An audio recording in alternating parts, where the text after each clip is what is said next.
Hey all, welcome to this episode of A Good Problem to Have. I'm your host, Tyler Olson. Today we're going to be talking about the three main benefits of effective financial planning. There's a lot you could say about how financial planning can benefit a person, but these are the three that stand out: time, taxes, and protection. This popped up in my mind because I was having a conversation with a prospective client just a few days before I'm recording this, and the person, they said, "Well, what would you say is the value add of working with a financial planner?" Because of course it costs money to pay us, and there is a degree of time involved on the part of our clients in order to get us the information, have conversations, make decisions, invest emotionally in the process too, because you got to want it, right? What's the benefit? Why even bother? And I mentioned those three things: time, taxes, and protection. It's important to center your decisions about financial planning around how much you would benefit from those areas. Because when you think about, or at least when a lot of people think about financial planning and investing, their immediate thought is money. Well, how much money am I making? How much money are my investments making?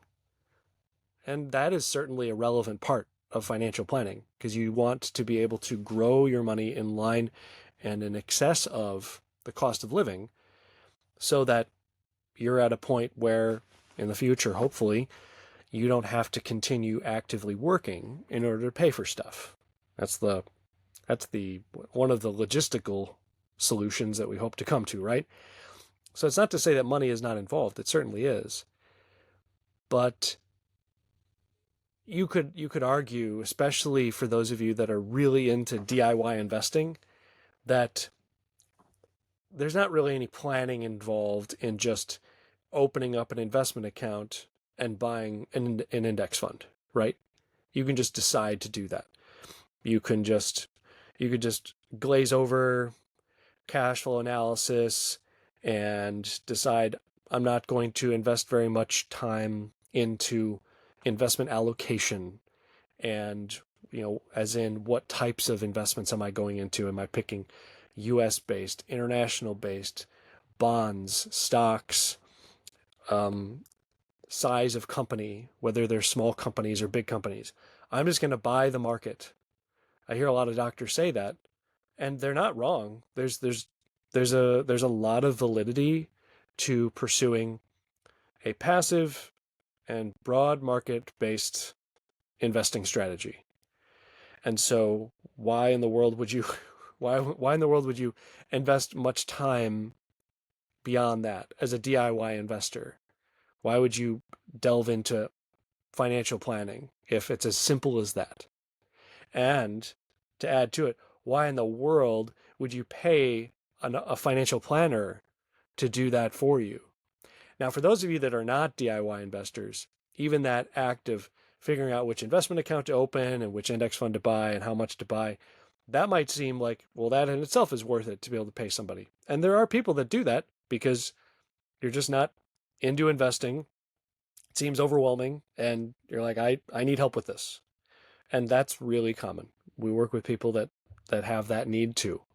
So it's not to say that investing help is not of value, but when I talk about the value add of financial planning, and part of the audience is DIY investors, which I know many of you listening are, you'll push back and say, well, I can invest for myself. I just buy index funds, right? And you're not wrong. That's that area of planning is relatively simple if you have a mind for it. But what about your time and taxes and protection? Is that being covered by what you're doing? And what do you need to invest further in order to make the most of your time tax planning and protecting yourself. This isn't even about like, oh, like, do you need to hire a financial planner or not? That you may reach that conclusion on your own, but as an individual that's trying to decide how much to invest in your, as far as your mental space and your time in your own planning work on your own, if you want to do it effectively, it's to meet those three goals: to maximize and optimize your time usage, your tax liability, and protecting what you're building. So let's talk about those three things. Primary example of time involved is being how much time it takes in order to do analysis that will lead you to a good decision. I'll give you an example. A really common question that doctors ask: I just graduated training. Do I prioritize pre-tax investment accounts or post-tax or Roth IRA accounts? And that answer depends. How much time will it take a given person to be able to analyze their personal situation and come to a good result that they can then act upon in this dynamic, in this decision, pre-tax or post-tax? And for anyone that doesn't know what that is, in a nutshell, when you invest in retirement accounts, like a 401k, a lot of plans allow you to put it in pre-tax or post-tax. You get to choose. And if you do pre-tax, what that means is that your taxable income for the year in which you're making this contribution is reduced by the amount that you contributed into that account. So if you put $20,000 into your 401k on a pre-tax basis and you had $400,000 in taxable income, now you only have $380,000 in taxable income, and you will not pay taxes on that $20,000 that you snuck into the account. Whereas if you did post-tax or Roth and you had $400,000 in taxable income, the $20,000 going into the account will have to be taxed, and it will be taxed at the top income tax bracket that your income puts you at. So that $20,000, in order to get that $20,000 in there, you're going to have to pay taxes on a larger amount in order to get that money in there. Because once it's in there, then it grows tax-free. Okay? So let's just say, for simple numbers' sake, that in order to get $20,000 in there, you had to put in $28,000. So $8,000 gets whisked away to the IRS and to your state if your state charges income tax. And then the $20,000 goes in there. So it is more expensive in the current year to make post-tax contributions because you had to take $28,000 from your annual income in order to get $20,000 into the account. Whereas on the pre-tax side, you got $20,000 in there, and actually you're going to get a refund because you didn't have to pay income tax on that $20,000.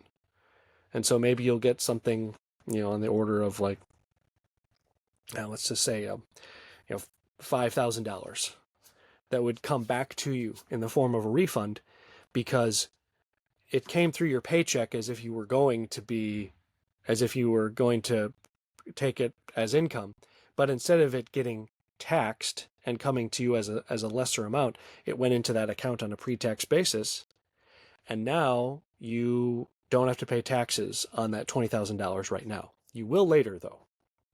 And that's the second half of this conversation: is the money's in there in the retirement account, and then sometime later when you retire and you're going to access that money, you're going to pull it out.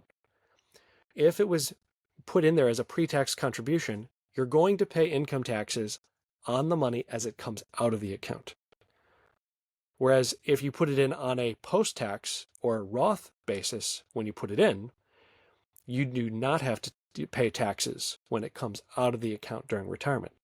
So the question is, what is your average income tax rate at the point at which you are distributing those funds? And how does that compare to your top income tax bracket in the year in which you made the contribution? If your top tax bracket is higher than what the average tax rate will be upon distribution, then it would be better for you to do pre-tax, because you're saving yourself from a higher cost in tax and you're comparing it with what you'll pay, which is a lower rate later on. Now, if it's the other way around, and this is really common for those of you that are like just coming out of fellowship, and or maybe if you like a lot of IM docs, I've seen them like be a hospitalist for a couple of years and then they go back into fellowship and their income's back down to 70,000. You make contributions to a retirement account in those lower income years, then you could rationalize making those Roth contributions, because with a lower income, you're at a lower income tax bracket upon contribution, and your average income tax rate at retirement may be higher, relatively speaking.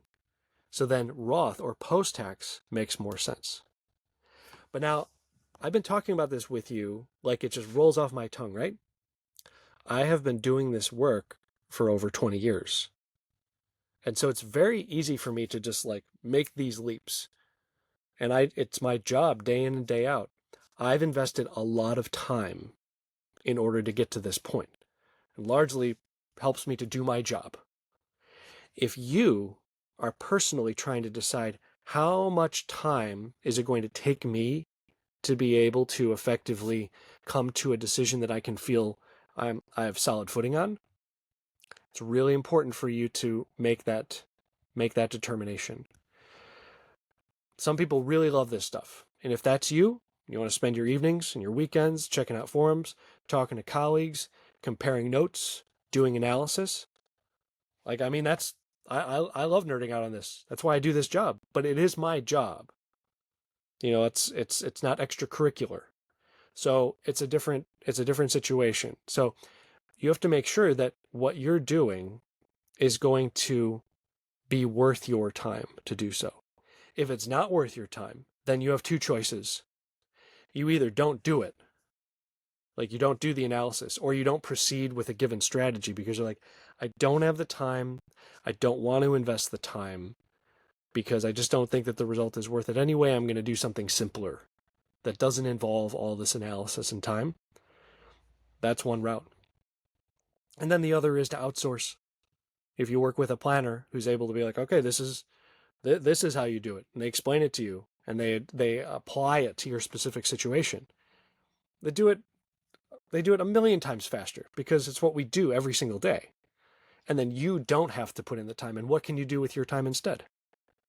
Other stuff, things that you care about, things that you value, time working in your trade, in your skill, building your own practice, time with your family, time with friends, time hiking, whatever you like to do. That is a huge value add of effective financial planning. And sometimes the result, it's not just like, oh, well, you should hire a financial planner, then you can outsource it. That can be the solution for sure. But I'm also saying that you may decide, you know what, I'm just not going to do that complex strategy because it's not worth my time.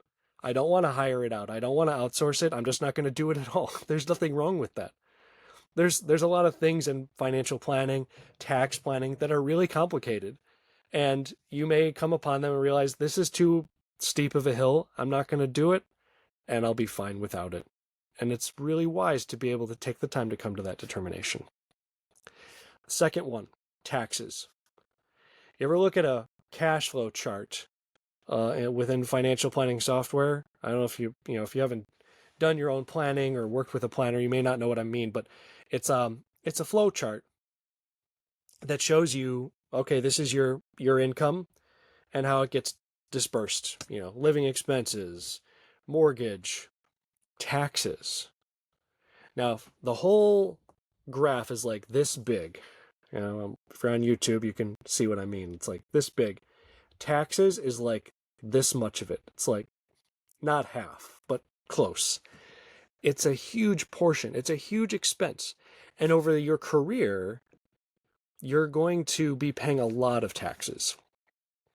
And effective financial planning does not mean no taxes. You're going to be paying a lot of taxes. But A real needle mover is effective and legal tax planning.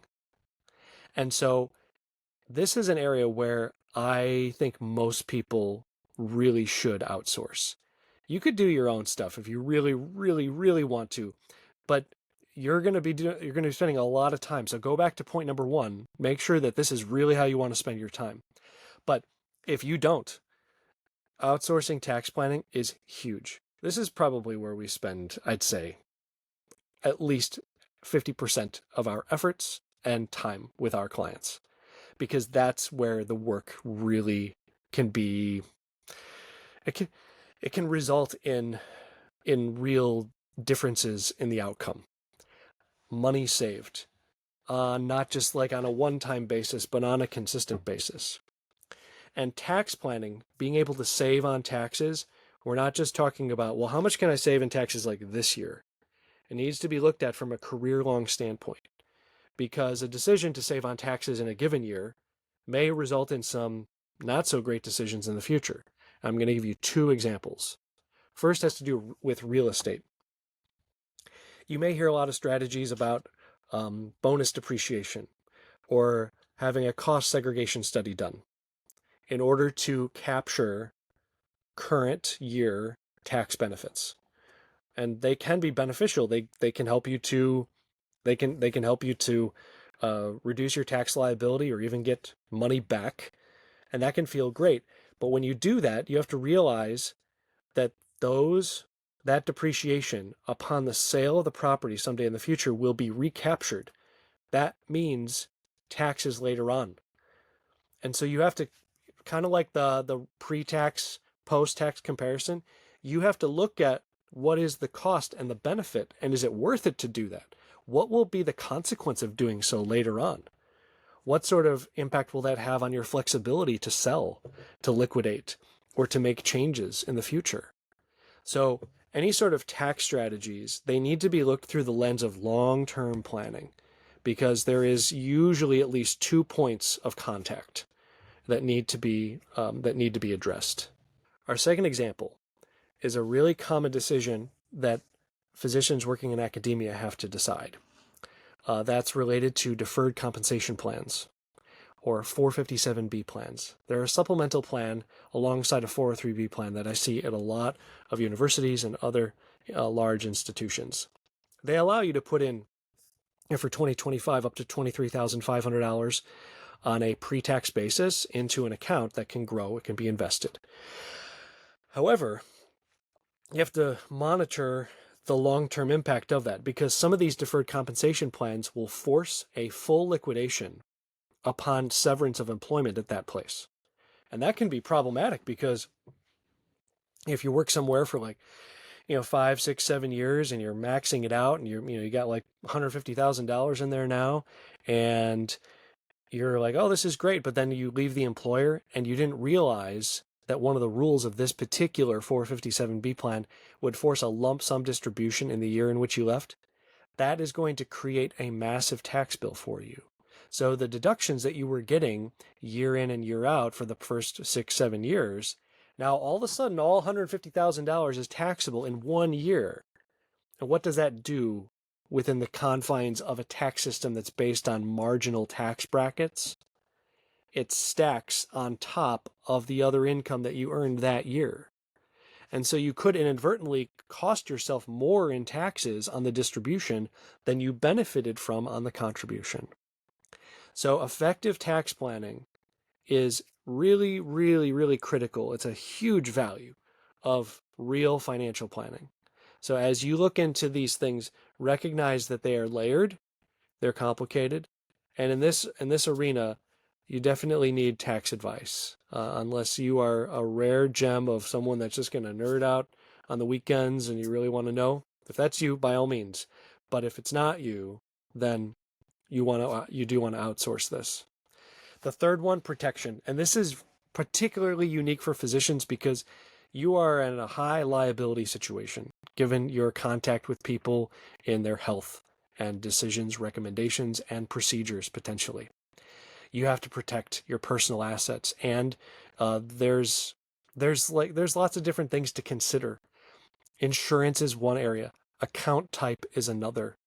And titling is the third that comes to mind. Insurance, when I say that, I mean making sure that you have appropriate malpractice insurance, that you have tail insurance that's related to if you leave an employer, and any sort of residual liability that your previous cases carry even after you leave, that's covered. Look in your contract to make sure that your employer pays for that. Now, sometimes they won't, and they'll say, you have to pay for it. You have to pay the premium. And in some specialties, that can be very expensive. Like in OB, we're talking like $60, $70, $80,000, because your exposure time frame is much longer. From a baby being born, it's like up to age 18, I believe, where the insurance companies can claw all the way back to birth at that point. And so that's why the premium on these policies is really high. But they're important to have. So you got to find out, make sure that it's there, and make sure who's paying for it. But malpractice insurance in place. The other is personal umbrella coverage. You have to max out your car insurance and your homeowner's insurance policies, like as in increase the coverage maximums on those policies. But if you do that, then you can access umbrella coverage. And what that does is it allows you to purchase additional supplemental coverage for personal things that happen in your home, things relative to you on your around your person in public, driving. And this is important because as a physician, you are particularly targeted for lawsuits if there's anything that you either do or suspected of doing that caused harm to somebody else. They're going to say, oh, MD, DO must be rich, right? So in that case, it's really important to be proactive in making sure that you're protecting yourself with that kind of coverage. Another area that you need to look at is account types. And this is really relevant to your what type of retirement accounts you maintain and where you keep them. There's a common transition where when doctors leave an employer, they go to a new job. If it's recommended to you either by the institution, and by the institution I mean the investment platform, and they'll say, oh, this old 401k, you could just roll it over into an IRA.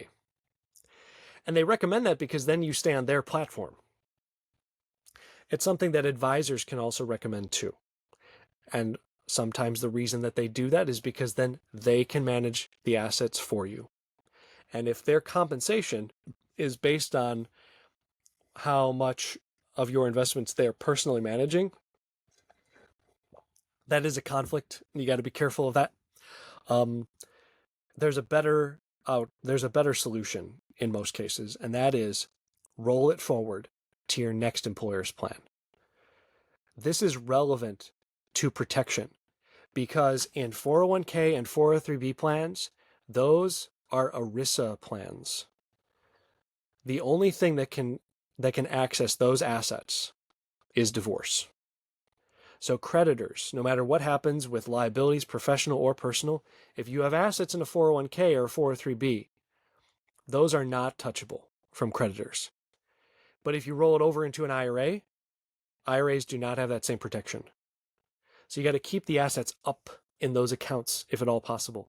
By the way, this does not apply to solo 401ks. Solo 401ks are not ERISA plans. So, of course, if you're like a 1099 doc and you've just got a sole 401k, you cannot rest on that. It's not giving you that protection.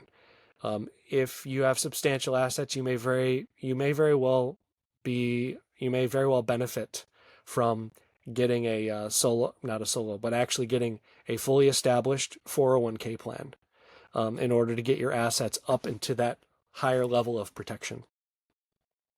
The third area within protection I was thinking of is titling. And this isn't applicable in every state, but it was really something that I had done quite a bit when I had, when I was first working in my own practice in Michigan. Because Michigan is one of the states where you can title your property, your personal property, something that's called tenants in the entirety. And what that means is that if you and your, this is presuming that you're married, you and your spouse, and this is something that we really applied a lot with dual physician households. You make it such that that property is titled that way. Even if one physician gets targeted for something, professional liability of some sort, your home cannot be clawed out by creditors because your spouse, because of the titling, in the eyes of the law, they own the entire home. So even though you jointly own it, from a titling perspective, the spouse that's not being held liable, they own the home entirely. And so creditors, they cannot go after your primary home as a result of a lawsuit because of how you titled it. So these and there's many other things that I could speak of in terms of protection, but I will I'll pause here. Um, if you have not yet made the determination to invest your time and perhaps your funds in hiring a planner, these three areas, critical value adds to your life, helping to maintain optimal use of your time, trying to responsibly manage your tax liability throughout your career, and protecting what you're building. You don't want to just be saving, investing, and doing all this hard work that you did only to leave yourself exposed when you could have readily protected yourself. So make sure that when you are making financial planning decisions, whether you're DIYing or you're working with a planner, look to these three key areas to really get the most out of it. Thanks for joining today. I'll see you next time.